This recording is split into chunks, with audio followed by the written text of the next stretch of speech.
लग्नानंतर होईलच प्रेम या मालिकेच्या 12 फेब्रुवारीच्या भागात प्रेक्षकांना भावनांची एक मोठी रोलर कोस्टर राईड पाहायला मिळणार आहे.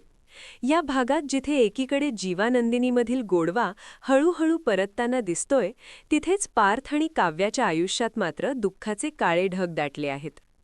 हॉस्पिटलमधील तणावपूर्ण वातावरणात नंदिनी आणि जीवा यांच्यात एक हलका-फुलका पण मनाला भिडणारा क्षण पाहायला मिळतो. नंदिनी जीवाला वाफाळलेला चहा देते आणि विचारते, जीवा, कप ओके आहे ना? त्यावर जीवा साधेपणाने म्हणतो, अगं कपासारखा कप आहे, ह्यात काय विशेष? तेव्हा नंदिनी मिश्किलपणे उत्तर देते, हो, पण आतून नसतं, बाहेरून असतं विशेष. जेव्हा जीवा तो कप नीट निरखून पाहतो, तेव्हा त्यावर सॉरी असं लिहिलेलं असतं.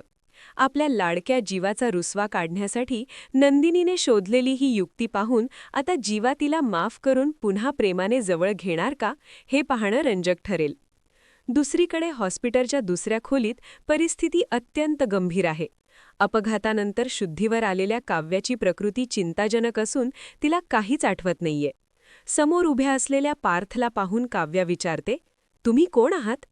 हा प्रश्न ऐकून पार्थ पूर्णपणे कोलमडून जातो. तो अत्यंत भावूक होऊन म्हणतो, काव्या, एका टप्प्यावर तुमचं माझ्यावरचं लग्नानंतरचं प्रेम विसरलात ना, तर मी कसा बसा जगेन, पण जर का तुम्ही मलाच विसरलात ना, तर मी जगू शकणार नाही. पुढे काय होणार? पार्थचे हे शब्द काव्याच्या मनात पुन्हा जुन्या आठवणी जागृत करतील का, की नियती या प्रेमी युगलाला कायमचं वेगळं करणार? या प्रश्नांची उत्तरं आपल्याला आगामी भागातच मिळतील.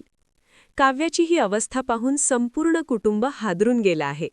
आता नंदिनीची साथ आणि पार्थचं प्रेम काव्याला या संकटातून बाहेर काढणार का, हे पाहणं औत्सुक्याचे ठरेल. भेटूया पुढील भागात. तोपर्यंत नमस्कार.